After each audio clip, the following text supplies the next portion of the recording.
আন্দোলনের মুখে 2018 সালে সরকারি চাকরিতে কোটা বাতিল করে পরিপত্র জারি করা হয়। ওই পরিপত্রের বৈধতা চ্যালেঞ্জ করে 2021 সালে রিট করেন 7 জন। রিটের পরিপ্রেক্ষিতে 5 জুন কোটা পদ্ধতি বাতিলের পরিপত্রকে হাইকোর্ট অবৈধ ঘোষণা করলে নতুন করে শুরু হয় কোটা সংস্কার আন্দোলন।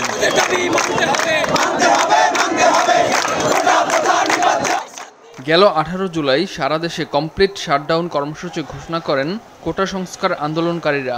এদিন রাজধানী সহ দেশের বিভিন্ন স্থানে সড়ক ও রেলপথ অবরোধ করেন আন্দোলনকারীরা। কোটা সংস্কার আন্দোলনকে কেন্দ্র করে দেশব্যাপী ব্যাপক সংঘর্ষ, সহিংসতা ও হতাহতের ঘটনা ঘটে। আন্দোলনকে কেন্দ্র করে সৃষ্ট সহিংসতা ছড়িয়ে পড়লে দেশের সব শিক্ষা প্রতিষ্ঠান বন্ধ ঘোষণা করা হয়।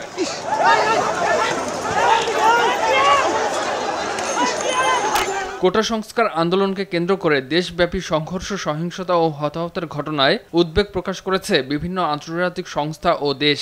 জাতিসংঘ মহাসচিবের মুখপাত্র স্টেফান ডুজারিক 25 জুলাই নিউ ইয়র্কে নিয়মিত প্রেস ব্রিফিংয়ে এক প্রশ্নের জবাবে বলেন, বাংলাদেশে যা ঘটছে তা জাতিসংঘ দেখেছে।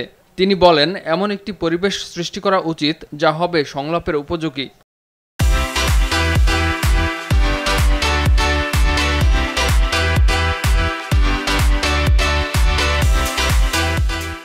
সব সহিংস কর্মকাণ্ডের তদন্ত স্বচ্ছ ও বিশ্বাসযোগ্যভাবে হওয়া উচিত বলেও মন্তব্য করেন মুখপাত্র স্টেফান ডুজারিক। বাংলাদেশে যা ঘটেছে আমরা তা দেখেছি। সেসব ব্যাপারে আমরা আমাদের উদ্বেগ স্পষ্টভাবে প্রকাশ করেছি। মানুষের শান্তিপূর্ণভাবে বিক্ষোভ করতে পারার বিষয়টি খুবই গুরুত্বপূর্ণ, আর কর্তৃপক্ষের শান্তিপূর্ণ বিক্ষোভের অধিকারের নিশ্চয়তা দেওয়াটাও গুরুত্বপূর্ণ। এটি এমন একটি অধিকার যা আন্তর্জাতিক মানবাধিকার চুক্তিতে নিহিত রয়েছে। বিক্ষোভকারীদের উপর ক্র্যাকডাউনের বিস্তারিত তথ্য জরুরি ভিত্তিতে প্রকাশ করার জন্য বাংলাদেশ সরকারের প্রতি আহ্বান জানান জাতিসংঘের মানবাধিকার বিষয়ক প্রধান ভলকার তুর্ক। বাংলাদেশের কোটা সংস্কার আন্দোলনকারীদের বিরুদ্ধে সহিংসতা বন্ধে জাতিসংঘের পাশাপাশি বিশ্ব নেতাদের তৎপর হওয়ার আহ্বান জানান শান্তিতে নোবেল বিজয়ী ডক্টর মোহাম্মদ ইউনুস। গেল রোববার প্রোটেক্ট ইউনুস ক্যাম্পেইনের মাধ্যমে দেওয়া এক বিবৃতিতে ডক্টর ইউনুস বলেন, কোটা সংস্কার আন্দোলনকে কেন্দ্র করে যেসব হত্যাকাণ্ড সংঘটিত হয়েছে তার অবশ্যই তদন্ত হওয়া উচিত।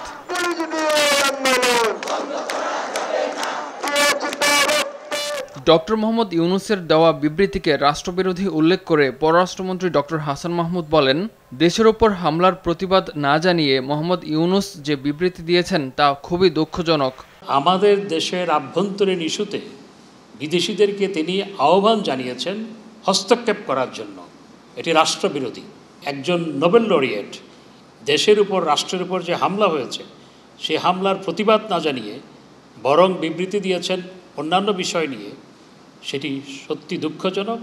এদিকে কোটা সংস্কার আন্দোলনকে ঘিরে বাংলাদেশের সাম্প্রতিক ঘটনা প্রবাহ নিয়ে ভারতের দৈনিক দ্য হিন্দুকে দেয়া এক সাক্ষাৎকারে ডক্টর মোহাম্মদ ইউনুস বাংলাদেশের বর্তমান পরিস্থিতি নিয়ে আন্তর্জাতিক সম্প্রদায়ের প্রতি বিশেষ মনোযোগের আহ্বান জানান। 26 জুলাই সাক্ষাৎকারটি প্রকাশ করা হয়। ইমতিয়াজ আহমেদ, RTV।